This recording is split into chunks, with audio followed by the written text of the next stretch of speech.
Hello प्यारे बच्चों, आज हम क्लास 10 की साइंस की वर्कशीट नंबर 17 कर रहे हैं। ये 13 अगस्त के लिए आई है। इससे पहले अभिक्रिया के कई प्रकार पढ़े थे, जैसे संयोजन, वियोजन, विस्थापन, द्विविस्थापन। इसमें हम अपचयन और उपचयन अभिक्रिया के बारे में पढ़ेंगे।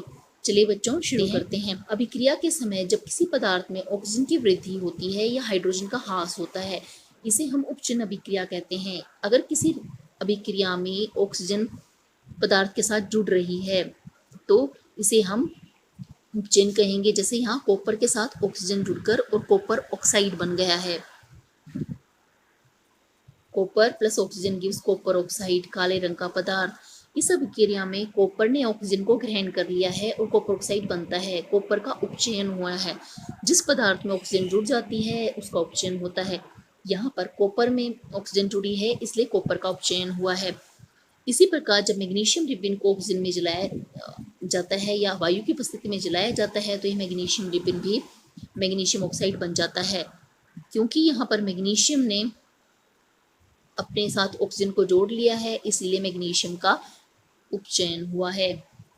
अपचयन अभिक्रिया ऐसी अभिक्रिया जिस समय किसी पदार्थ में ऑक्सीजन का ह्रास होता है। ह्रास का मतलब कमी या हट जाना, और हाइड्रोजन की वृद्धि होती है तो उसे हम अपचयन कहते हैं।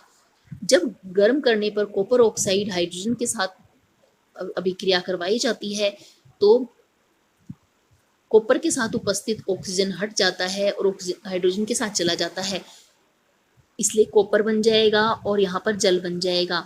यहाँ पर हम देख सकते हैं कि कॉपर का ऑक्सीजन हट गया है, इसलिए कॉपर के पास अब ऑक्सीजन नहीं है। इसका मतलब है कि यहाँ पर कॉपर ऑक्साइड से कॉपर बना है और कॉपर ऑक्साइड का यहाँ पर अपचयन हुआ है। अपचयन होने के पश्चात कॉपर का निर्माण हुआ है। रेडॉक्स अभिक्रिया। आइए ऊपर लिखे समीकरण को लिखें। जो अभिक्रिया हमने अभी कॉपर ऑक्साइड की हाइड्रोजन के साथ पढ़ी है उसे हम दोबारा लिख लेते हैं। Copper oxide plus hydrogen gives copper plus जल। यहाँ पर ऑक्सीजन और अपचयन, ऑक्सीकरण और अपचयन दोनों अभिक्रिया हुई हैं। हाइड्रोजन का ऑक्सीकरण हुआ है क्योंकि इसके अंदर ऑक्सीजन जुड़ गई है, जबकि कॉपर ऑक्साइड का अपचयन हुआ है क्योंकि यहाँ से ऑक्सीजन हट गई है। ऐसी अभिक्रिया जिसमें एक पदार्थ का अपचयन हो और दूसरे का उपचयन, उसे हम रेडॉक्स अभिक्रिया कहते हैं।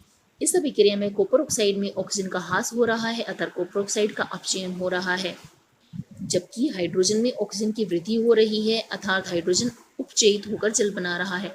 दूसरे शब्दों में एक अभिकारक उपचयित और दूसरा अभिकारक अपचयित हो रहा है। ऐसी अभिक्रियाओं को अपचयन उपचयन अभिक्रिया या रेडॉक्स अभिक्रिया कहते हैं। आइए एक उदाहरण लेते हैं। MnO2 plus 4HCl, MnCl2, 2H2 और Cl2।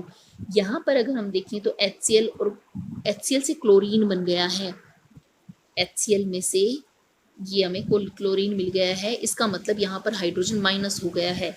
हाइड्रोजन माइनस होने का अर्थ होता है उपचयन, उपचयन या फिर ऑक्सीकरण। तो यहाँ पर HCl का उपचयन हुआ है, MnO2 MnCl2 में बदल गया है, इसका अपचयन हो गया है क्योंकि मैग्नीज के पास जो ऑक्सीजन था अब वह ऑक्सीजन नहीं रहा, उसकी जगह पर क्लोरीन आ गया है।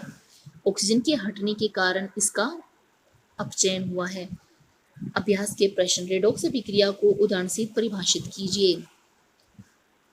एक ऐसी अभिक्रिया जिसमें ऑक्सीजन का ह्रास हो और हाइड्रोजन की वृद्धि साथ साथ चल रही हो, ऐसी अभिक्रिया को हम अपचयन उपचयन या रेडॉक्स अभिक्रिया कहते हैं। यह प्रश्न 1 का उत्तर है, इसमें हम ये अभिक्रिया लिखेंगे। निम्नलिखित अभिक्रियाओं को उपचयित तथा अपचयित अभिकारक की पहचान कीजिए। पहली अभिक्रिया में उपचयन हुआ है HCl का और अपचयन हुआ है MnO2 का, जबकि दूसरी अभिक्रिया में कॉपर ऑक्साइड का अपचयन हुआ है और हाइड्रोजन में ऑक्सीजन जुड़ गई है, इसीलिए इसका उपचयन हुआ है। सही विकल्प चुनें। समीकरण में Mg+O2 गिव्स 2MgO है। यहाँ पर क्या हुआ है? मैग्नीशियम का अपचयन गलत, ऑक्सीजन का उपचयन, ऑक्सीजन का अपचयन। यहाँ पर मैग्नीशियम का उपचयन हुआ है।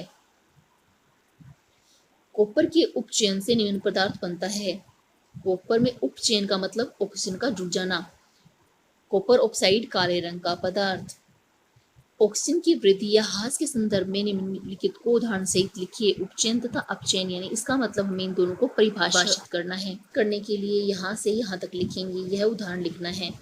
उपचयन, जब किसी पदार्थ में ऑक्सीजन की वृद्धि या हाइड्रोजन का ह्रास होता है, इसे हम उपचयन कहते हैं। अपचयन, अभिक्रिया के समय जब किसी पदार्थ में ऑक्सीजन का ह्रास होता है या हाइड्रोजन की वृद्धि होती है, इसे अपचयन कहेंगे। अच्छा बच्चों, आज की वर्कशीट में हमें इतना ही करना है। जल्द ही नेक्स्ट वर्कशीट के सॉल्यूशन के साथ मिलेंगे।